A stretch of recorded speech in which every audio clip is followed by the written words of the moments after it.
सकता है।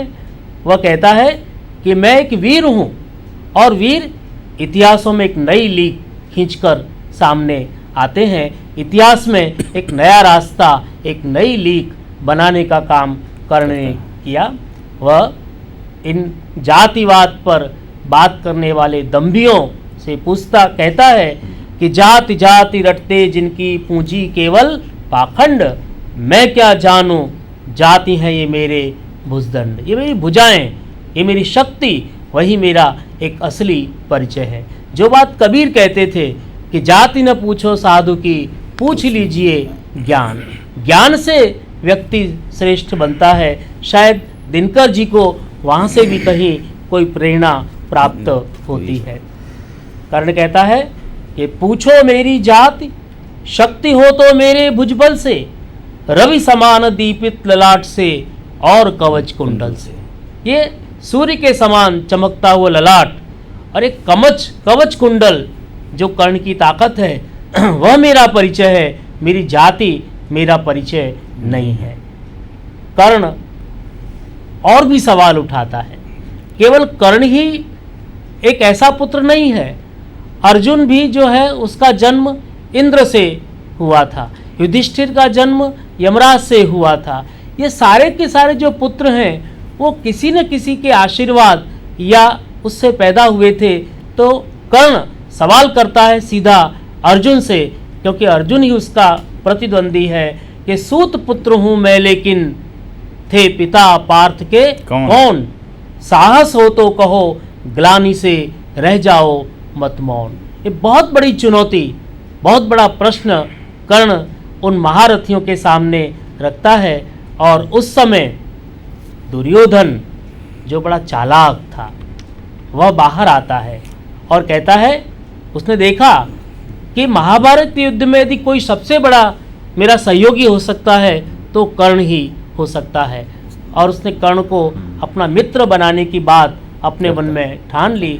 सर ये आप दुर्योधन और कर्ण की संधि के बारे में आगे जाएं, उसके पहले थोड़ा सा इस तरफ कि ये जो जाति का सवाल आया कर्ण के सामने, आखिर आया क्यों? द्रोणाचार्य और कृपाचार्य ये नहीं चाहते थे कि कर्ण अर्जुन से आगे कोई बढ़कर निकले, अर्जुन को द्वंद्व युद्ध में कोई परास्त करे, और इसीलिए उन्होंने कहा कि नहीं, कर्ण की जो, जैसे कि आपने पहले कहा कि महाभारत का जो कर्ण है वो बहुत कुछ मौन है, बहुत बोलता नहीं है, लेकिन यहाँ पर आकर उसका चरित्र हम देखते हैं कि एकदम वाक्पटु है। वो चुनौतियाँ देता है, प्रश्न करता है, प्रश्न के सामने प्रति प्रश्न खड़ा करता है। और ये उसी बात की तरफ जाते हैं कि द्रोणाचार्य और कृपाचार्य ये नहीं चाहते थे कि कर्ण को कोई द्वंद्व युद्ध में पराजित करे, और इसीलिए उन्हें एक अच्छा मौका मिल गया कि इसकी जाति पूछी जाए, इसे आहत किया जाए, और ये जो है अर्जुन को द्वंद्व युद्ध में न ललकार सके, उसे रोकने का प्रयास किया गया।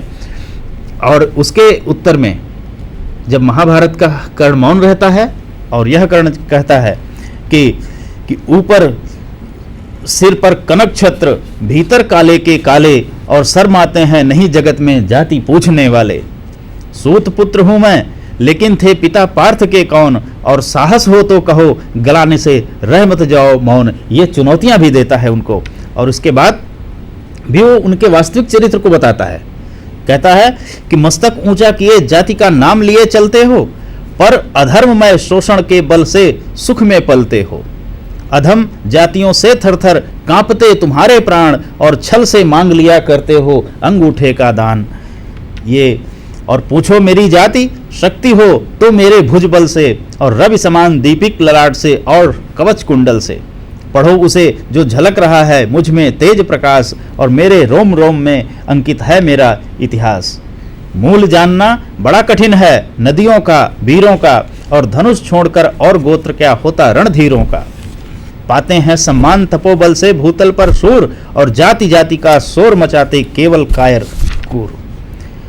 और इसके बाद जब है कर्ण के इस प्रकार के वचनों को सुनता है, इस प्रकार की ओज वाणी को सुनता है, उसके इस ओज को देखता है, तब अचानक दुर्योधन जो है उसकी मदद के लिए, उसे ऐसा लगता है कि नहीं, पांडवों के सामने यही व्यक्ति है जो मेरी मदद कर सकता है या जो उनके युद्ध में उनके सामने खड़ा रह सकता है। और तब वो फिर उठकर सामने आता है और वो फिर सर आप कह रहे थे वो उसकी मित्रता कैसे होती है, वो क्या करता है उस पर। दुर्योधन बड़ा चालाक ही नहीं अवसरवादी भी था जी। और इसीलिए वो तुरंत आगे आता है और कहता है कि मैं कर्ण को अंग देश का राजा बनाता हूँ और अंग देश का एक राजकुमार और राजा बनकर वो आपके सामने क्यों नहीं लड़ सकता। दुर्योधन का आप कथन देखिए, अंग देश का मुकुट कर्ण के मस्तक पर धरता हूँ, एक राज्य इस महावीर के हित अर्पित करता हूँ। मित्रों, कर्ण को दुर्योधन ने समझा, पहचाना और अपना मित्र बनाने के लिए उसने पासा फेंका और कर्ण जो है वह अंग देश का राजा बन जाने के बाद अपनी प्रतिक्रिया देता है कि वीर बंधु हम हुए आज से एक प्राण दो देह। कर्ण इस कथन को मृत्यु तक उसका निर्वाह करता है, उस मैत्री का निर्वाह करता है। लेकिन एक प्रश्न यह भी खड़ा होता है कि जो कर्ण इस घिनौनी राज व्यवस्था से लड़ रहा था, वह कर्ण दुर्योधन की उस घिनौनी राजनीति का एक अंग भी बन जाता है। ये भी अपने आप में एक अंतर विरोध का प्रश्न है और उसे भी समझने जैसा है। इसी सर्ग के अंत में हम देखते हैं कि द्रोणाचार्य बड़े दुखित हैं और सोच रहे हैं कि कैसे अर्जुन के इस प्रतिद्वंदी को कमजोर किया जाए। जिस द्रोणाचार्य ने एकलव्य से अंगूठा मांगा और उसे परवश कर दिया, उसी तरह आज भी द्रोणाचार्य सोच रहे हैं कि कैसे इस कर्ण को कमजोर किया जाए।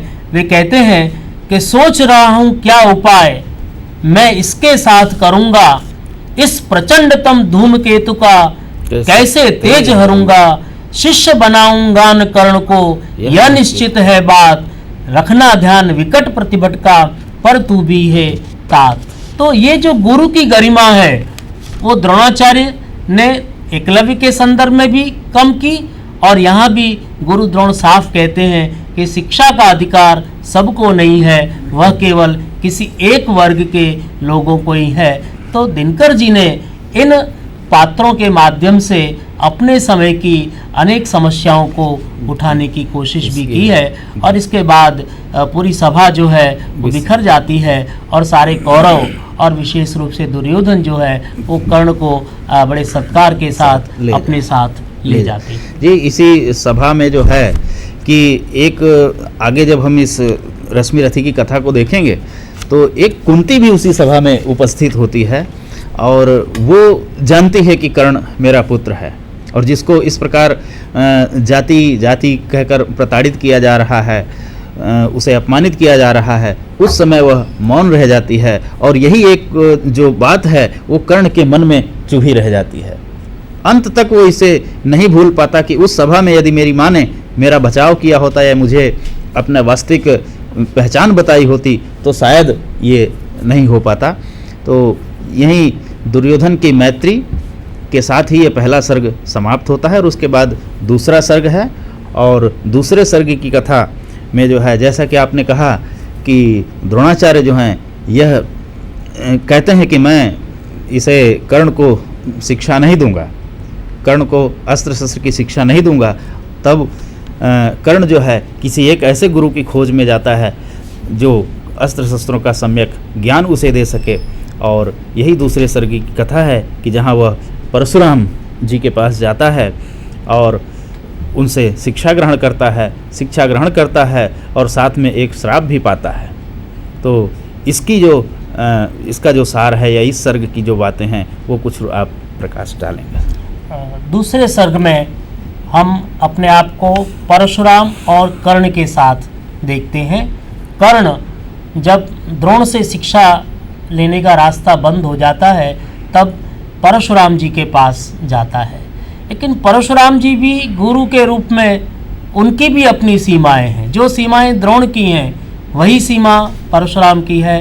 परशुराम सिर्फ ब्राह्मणों को शिक्षा देते हैं और इसलिए कर्ण जब विवश हो जाता है तब पहली बार जीवन में कर्ण को असत्य का साथ लेना पड़ता है। वह अपने आप को ब्राह्मण पुत्र बताकर और परशुराम से शिक्षा लेता है। हम देखते हैं कि कर्ण बड़े मन से शस्त्र की शिक्षा को बड़ी कठोरता के साथ, बड़ी साधना के साथ वह प्राप्त करता है और सचमुच वो बहुत बड़ा धनुर्धारी बनता है परशुराम के साथ शिक्षा प्राप्त करने के लिए।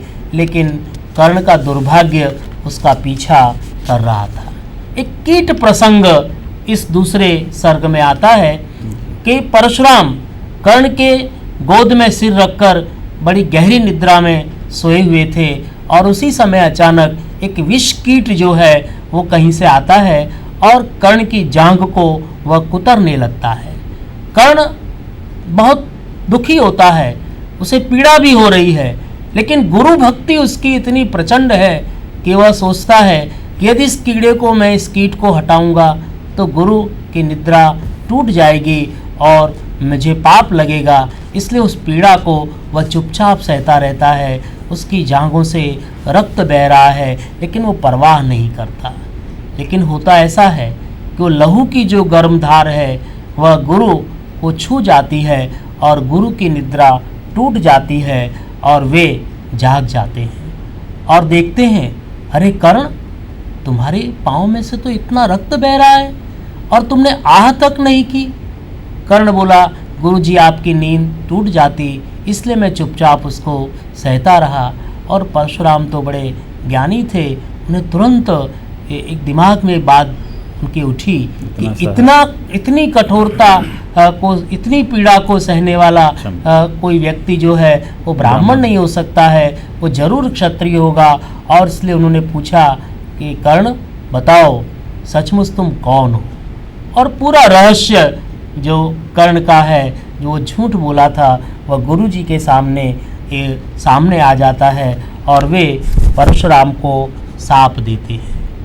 सारी ब्रह्मास्त्र विद्या जो उन्होंने कर्ण को सिखलाई थी, और इसलिए सिखलाई थी कर्ण को ब्रह्मास्त्र विद्या क्योंकि वे क्षत्रियों के सामने लड़ने के लिए, क्षत्रिय साम्राज्यवाद को तोड़ने के लिए कर्ण को तैयार करना चाहते थे।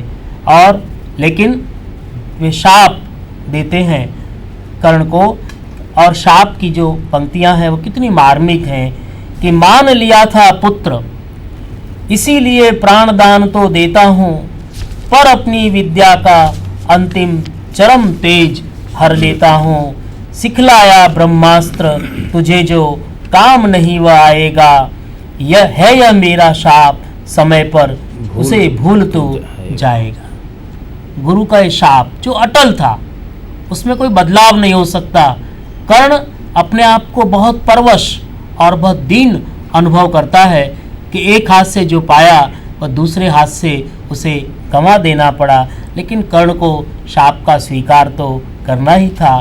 कर्ण उस शाप के बोझ को लेकर, उस पीड़ा के बोझ को लेकर गुरु को प्रणाम कर उनके चरणों का स्पर्श करके और वहाँ से चल देता है।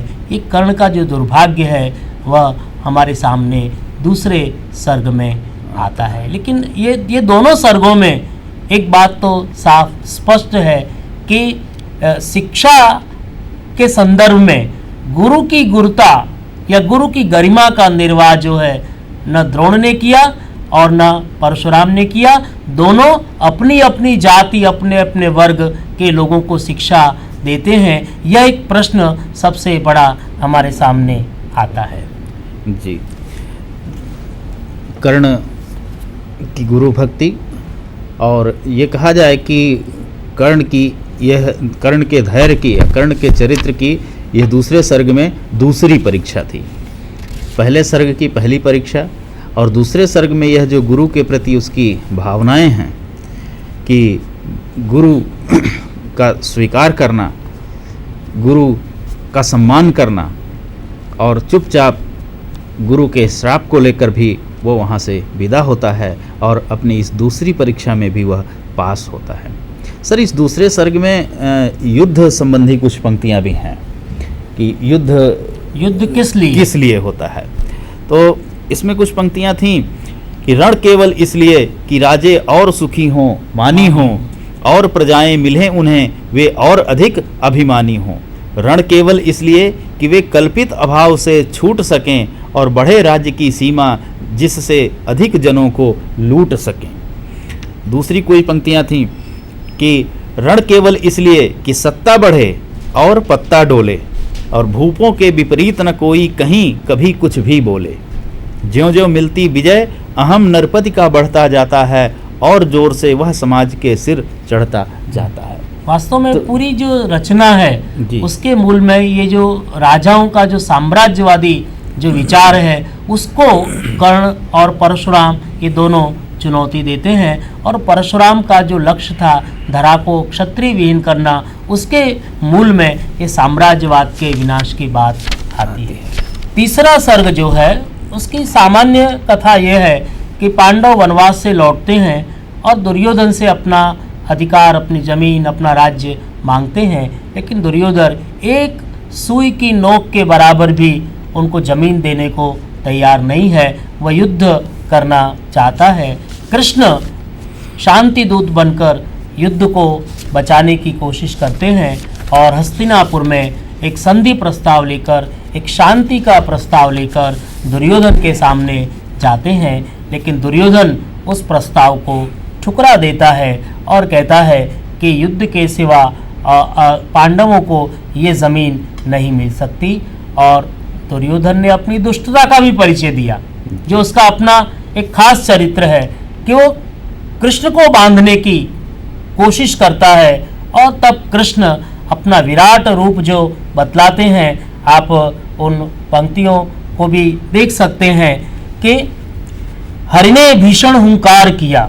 ये कृष्ण का जो चरित्र है, हरि ने भीषण हुंकार किया, अपना स्वरूप विस्तार किया, डगमग डगमग दिग्गज डोले, ये दिनकर की भाषा, डगमग डगमग दिग्गज डोले, भगवान कुपित होकर बोले, जंजीर बढ़ाकर साध मुझे, हाँ हाँ दुर्योधन बांध मुझे, यह देख गगन मुझ में लय है, यह देख पवन मुझ में लय है, मुझ में विलीन झंकार सकल, मुझ में लय है संसार सकल, अमृत फूलता है मुझ में, संघार झूलता है मुझ में।